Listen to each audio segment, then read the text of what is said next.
So I am in San Francisco Modern Art Museum, and this is kind of pre-opening.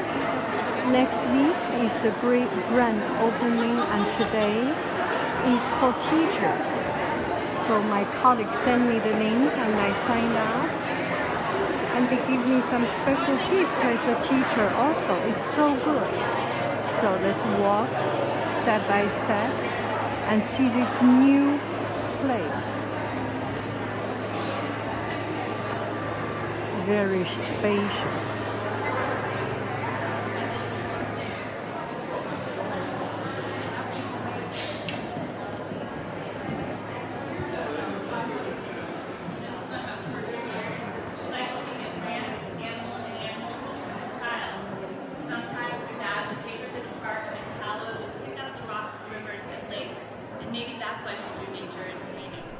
So here we see works by Henry Matisse, Pablo Picasso. This is a Pablo Picasso's street scene. Bronze by Henry Picasso.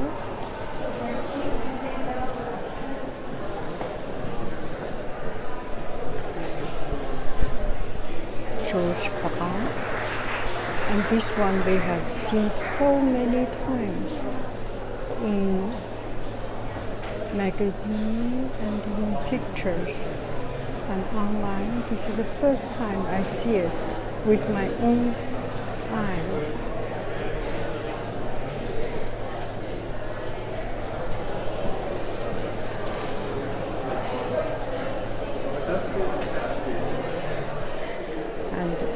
We do not even need to say this is a Montreal, Pierre Montreal. So it's just so unique to see something with your own eyes and in real, the original piece.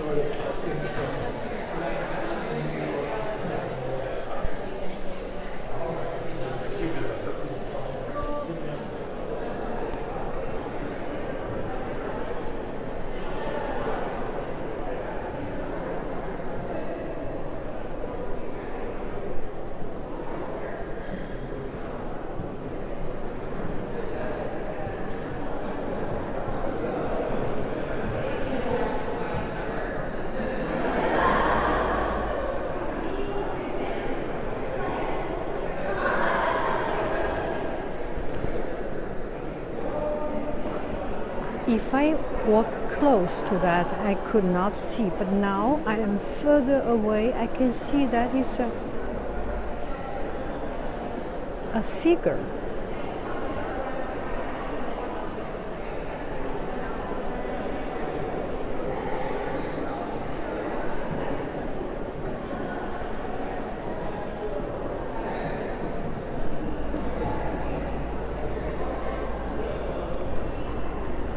And one part of the beautiful thing of this museum, it brings old and new, and it really uses the surrounding, the exterior architecture and design, blend them well into the view of this museum. You can see the Matrion there, you can see the new building there, skyscrapers, and the old building, and the construction on that side. Thank you. The crane further away, it brings a lot of life and vibrant life and dynamic into the museum. So the interesting thing of this piece of work, you go further away or use camera, you can see, or use my cell phone to take this camera, you can see this is a human figure. But if you go closer and closer and closer and closer and closer and even closer, you will find out there is not a single piece that is really a human figure. It sticks together. It shows another time that things are composed of all these meaningless little elements. And all these little meaningless elements at the end compose into something that is pure, meaningful, and is very clearly meaningful. And these couple of days I was taking a class of online class of philosophy. So our goal, what is the goal of our life? Our goal of life is to live a better life. And not talk about the goal of life. Let's just talk this piece of work. The goal of this piece of work is a human figure, and it composed of all these ridiculous and nothing to do, unrelated small details. So it's same as our life. It is composed of so many small details, so many detailed, unrelated substance that we could not see. Sometimes we go too close. We lost our vision as a whole. And so oftentimes we get stuck into our own details and into our own thoughts. And those thoughts brings us to a very particular narrow channel, and we cannot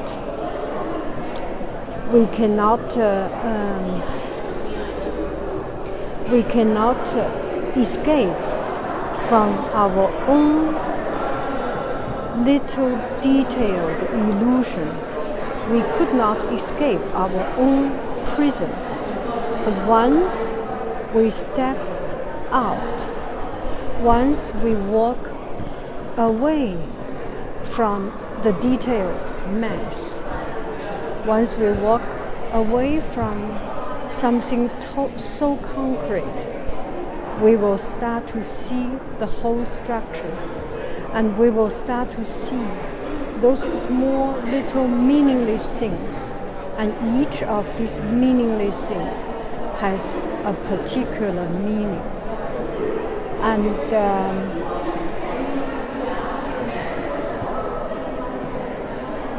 what? And it's just so meaningful. So don't be so. This is quite a thought-provoking piece. It particularly strikes a chord on my mind at this particular time, and especially particularly good with this guy standing behind and around it. Liberate yourself from clothes. Walk away from the close entourage of the matter. We could see better when we clear our thoughts and focus on the big picture.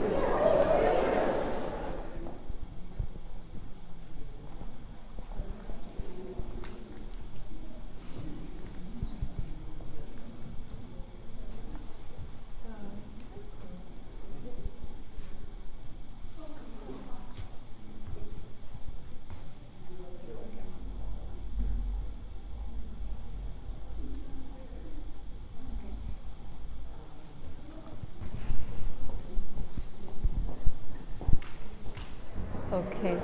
Hello. Here we see the artist Chuck Close, his portrait, and it's quite fascinating to see his portrait.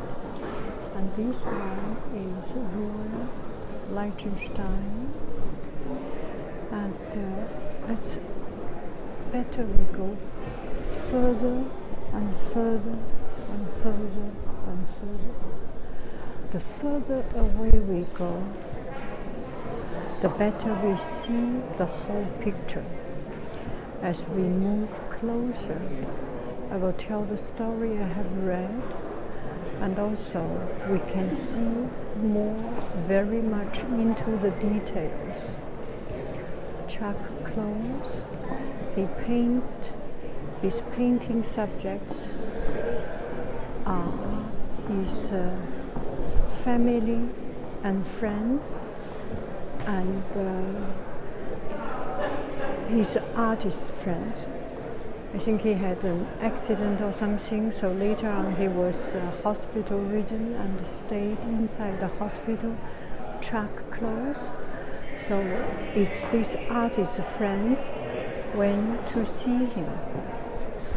So, and a very interesting I read about the artist was that he was face blind and blind. So I checked the internet. Face blind was a kind of a neural disorder that could not recognize people's face, even he himself own face. So if we move closer and closer and closer and closer, each of these is a small element and grid. Does not make any sense, right? But when we move further away, we start to see the whole picture. And this artist is Roy Lichtenstein, and we know his particular style is grid. It's these little dots. And he really, the artist, the portrait artist, transferred his artistic style of the painting subject, combined this painting subject's painting style with his own grid method. It's really fascinating how this work came out. And I do not know much more about color blindness, but definitely he has taken advantage of his weakness and transferred it into his strength, that he could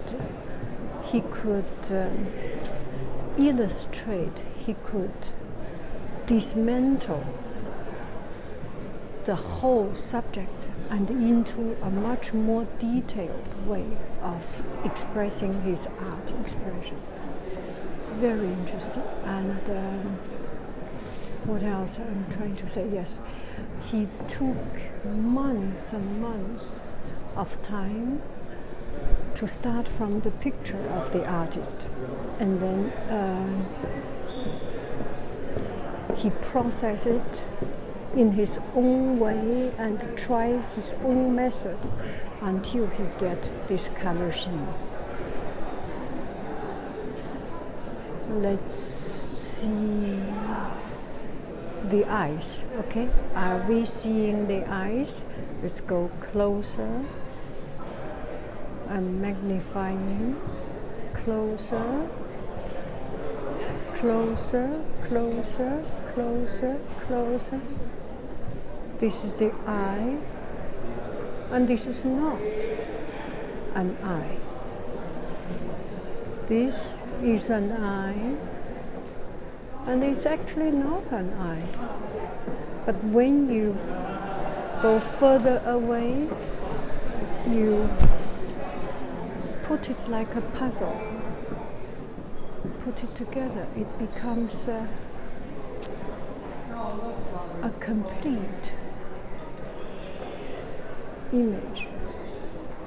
again, so oftentimes we lose our vision because we are too close to it.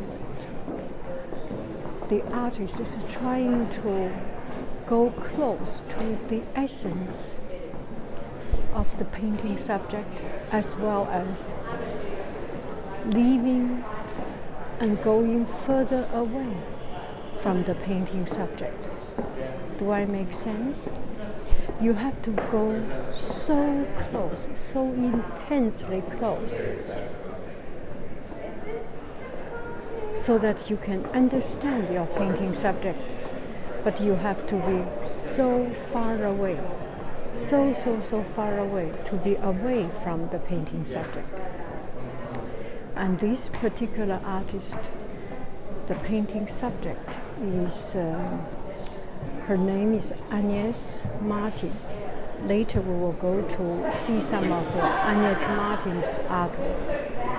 And her way is, the artist, her way of painting is making very delicate and precise grid. So you can see her painting style, this portrait painting style, use very precise grid. And if we come here to see, all this grid is very well aligned. See from this way, up, down, horizontal, vertical. Let's come to see the eyes. This is not an eye. Now we go closer, we go further, isn't it? An eye.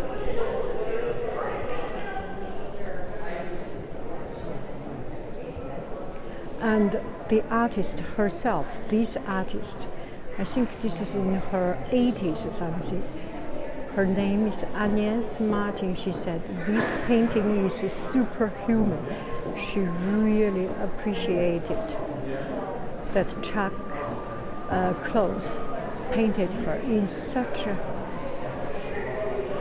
an amazing, essential way.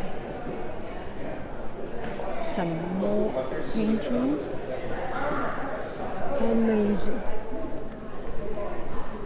Can you believe that this artist, Chuck Close, is face blind? I could not wrap up my head around it. What does it mean, face blind?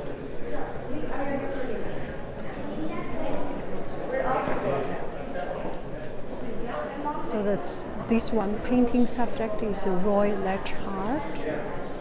Lichtenstein, and he borrowed, Chuck Close borrowed his dot style.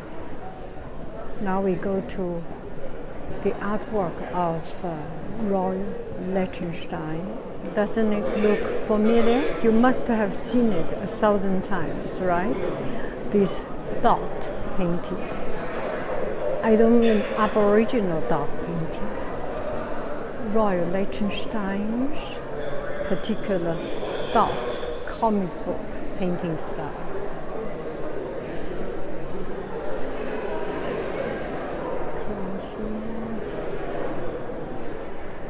Closer.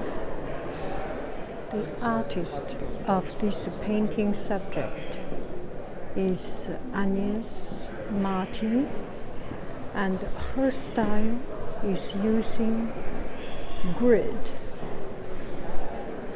those little grids, square or rectangular square grids. So now we go to see the artist.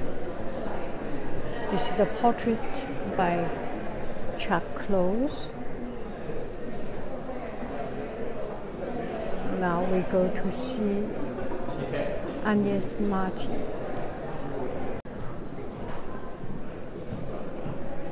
This is absolutely not possible. See the face he painted And this one is on tapis, on fabric.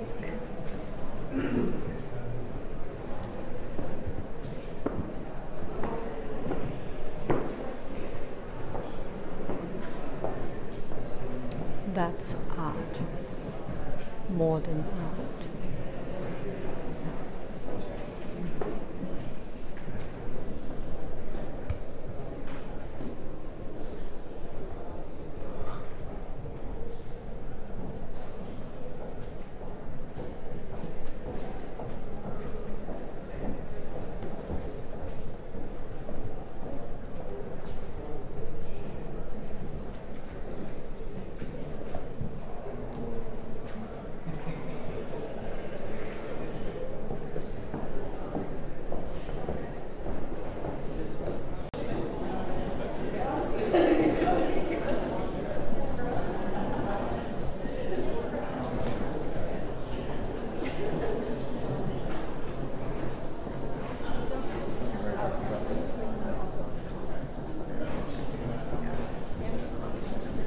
Wow.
This is amazing.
Okay, here we are seeing the exhibition of Agnes Martin.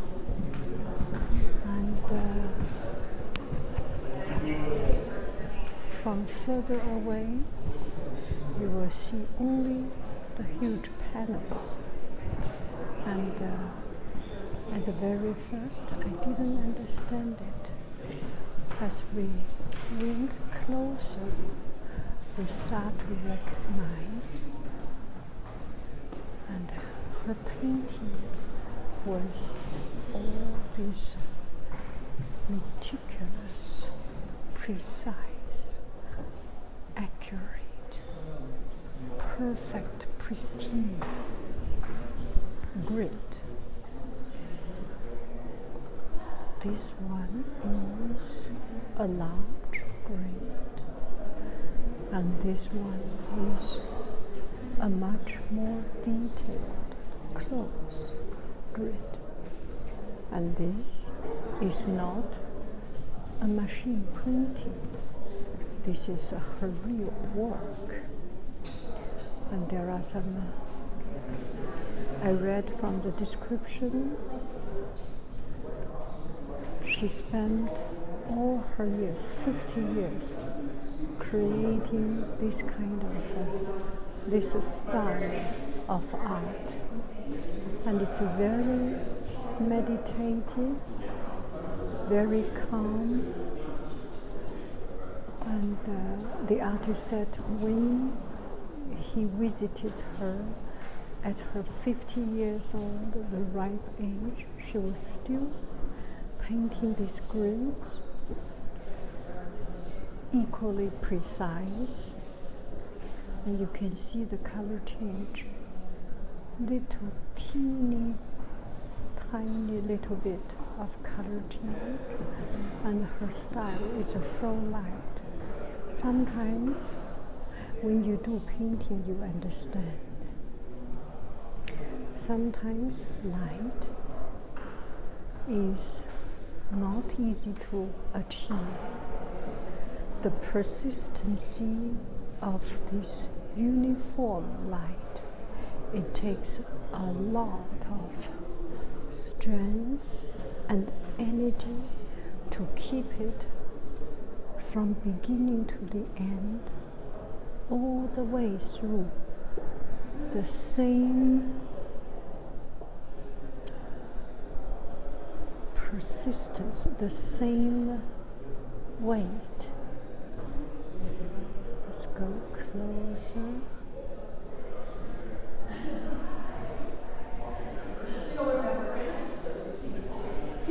And this one, she made sure there is color change, but just this little teeny tiny little bit of nuance of color change and keep it persistent. It needs very strong heart, very strong view to keep on finish such a huge piece. And this one does not look so regularly, sometimes light, sometimes dark. Knowing her style, I am sure this is all planned. It's not because she didn't pay attention or she lost her energy. She is intentionally creating this kind of textured uniformity. And you have seen the painting by the portrait of Agnes Martin by Chuck Close. So now you understand her breed and the style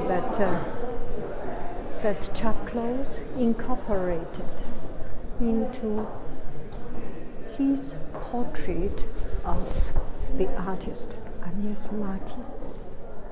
Isn't it interesting?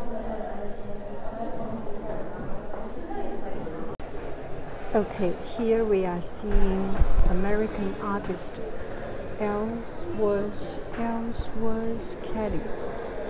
I got a chance and opportunity to join a docent tour. So when we see this piece of art, what do you think? In front of this, I did not know any background of this painting. I was just thinking it shows kind of a very calm and very controlled and very sleek heart, but turbulent. There's something that interrupted, and there's something that just unknown. It's something not right, something that just turbulence, looks, surface is clean and neat, but something not right. And then another person said she saw these blocks were cut off. And then I went closer, it was cut out. And the docent then gave us a detailed explanation, including the history of this painting. So she showed us one piece of sketch, the artist's sketch. It's blocks of different of different squares, some squares, and each with stripes. The story of it is once the artist teach the students, and maybe not teach the students, it's just when the students are supposed to do a piece of painting, sometimes we lost our thoughts. What I'm supposed to do? Why should I do it? And how can I do it right? Am I doing the right thing that the teacher wants me to do? And this piece of painting is actually a complete stripes and composed of 20 little blocks. The stripes used to be connected, and the artist cut it off to make it rearranged and make it looks different. So this is more of a statement piece or thought-provoking piece than its aesthetic appearance. Of course, it's aesthetically appealing also. At the same time, it provokes thoughts and also interesting. The purpose of this painting is to let people think there's no right or wrong.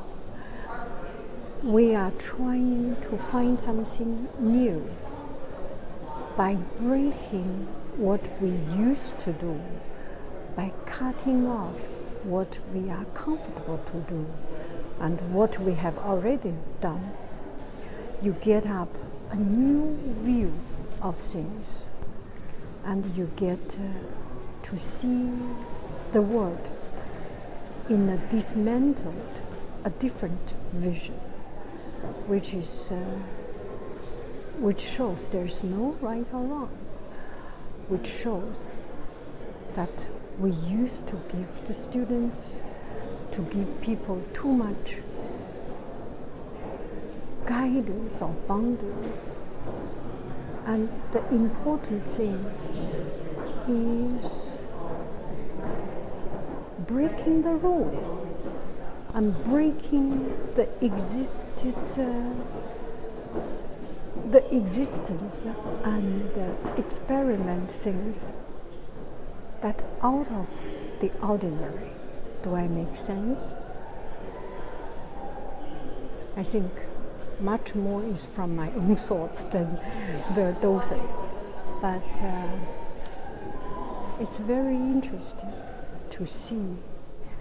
And when you go to a museum, sometimes you see, oh, I do not understand anything. But how about you make yourself the owner of this piece of art?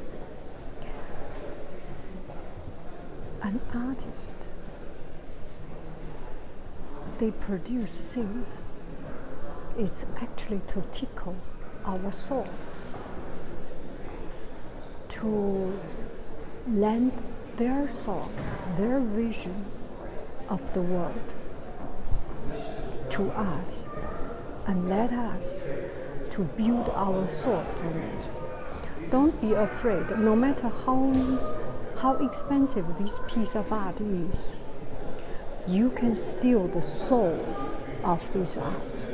You can be the owner of the art piece, because nobody can buy or sell any spirit. It can only be generated from your own heart. You can be the owner, the spiritual owner of any piece of art. Okay, let's move on. This one originally, the docent asked, what do you see? There was one lady said she saw a church tower. Another gentleman said he saw the roof. So whatever art you can illustrate, you can interpret with your own imagination for no matter what reason, I don't know, but I see different. I saw staircase kind of, and later on the docent showed us a picture. It was actually fence. Each of these blocks is fence, and there was tree shadow, like this blue looks like a branch shadow on the fence. It's very much like staircase. So the artist was taking a real image and distance our own self, distance our vision of the real image, and bring it out and bring it into by dismantling, by rearranging, provoking us a thought of distance from the subject and thinking about something new and different. It is what it is, and it is not what it is. It is only what you think it is. Anyway, I quite like this artist's style because he's clean, neat, and precise, accurate, and very elegant minimalist. So in that painting, he omitted all the shadow. And this one, okay, you want to see the shadow? We do not put artificial shadow. We do not put artificial shadow light. We put on the real shadow. See? This is the real shadow. And he is obsessed. Ellsworth Kelly, he was obsessed with colors, and he had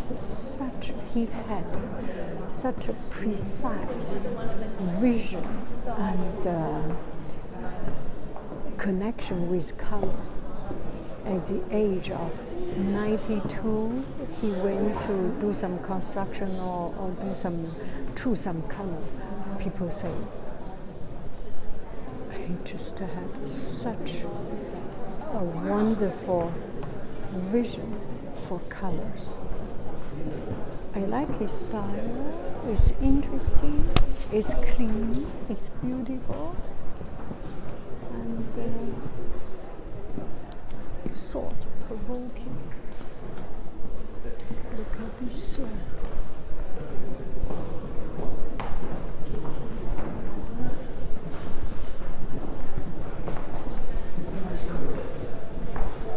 His painting could be meditation could very well be a meditation piece. You could sit in front of it and just borrow the painting and think and meditate and let your imagination take you to wherever you want to go.